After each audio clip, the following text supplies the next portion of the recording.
Assalamualaikum warahmatullahi wabarakatuh. Nama saya Bianca Ariasti dari kelas 12 IPA 1. Di sini saya akan menjelaskan materi hukum syarak dan pembagiannya.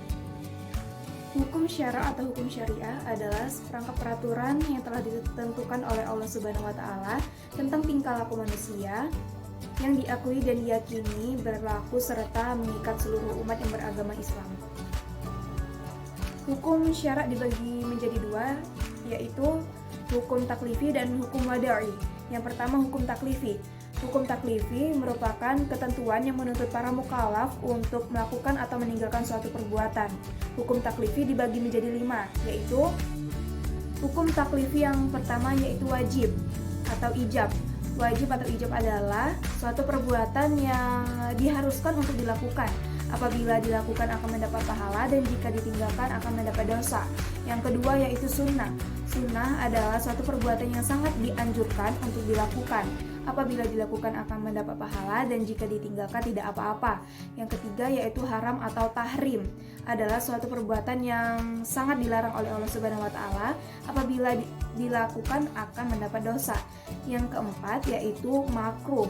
Makruh adalah larangan terhadap suatu perbuatan namun tidak bersifat pasti karena tidak ada dalil yang mengharamkan perbuatan tersebut.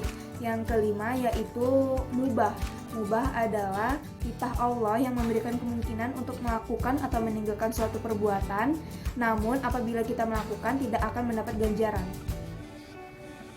Hukum syarak yang kedua yaitu hukum wada'i. Hukum wada'i merupakan ketentuan Allah yang menetapkan sesuatu sebagai sebab, syarat, ru'uskho, mani, azimah, sah dan batal. Hukum wada'i dibagi menjadi 7. Yang pertama yaitu sebab adalah jalan yang dapat menyampaikan seseorang kepada tujuan. Yang kedua yaitu syarat adalah apa yang tergantung dengan adanya hukum dan adanya syarat, dan dengan tidak adanya syarat maka tidak ada hukum.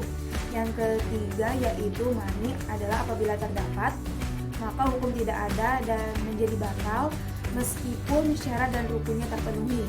Yang keempat yaitu ruskho adalah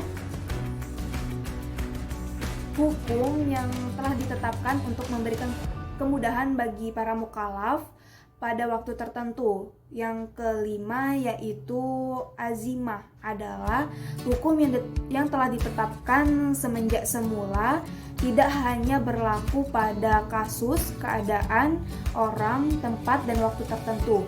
Yang keenam adalah sah.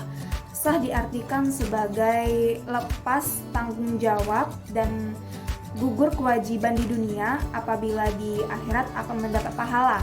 Yang ketujuh yaitu batal adalah tidak lepas tanggung jawab dan tidak gugur kewajiban di akhirat, tidak mendapat pahala. Demikianlah penyampaian dari saya. Terima kasih. Wassalamualaikum warahmatullahi wabarakatuh.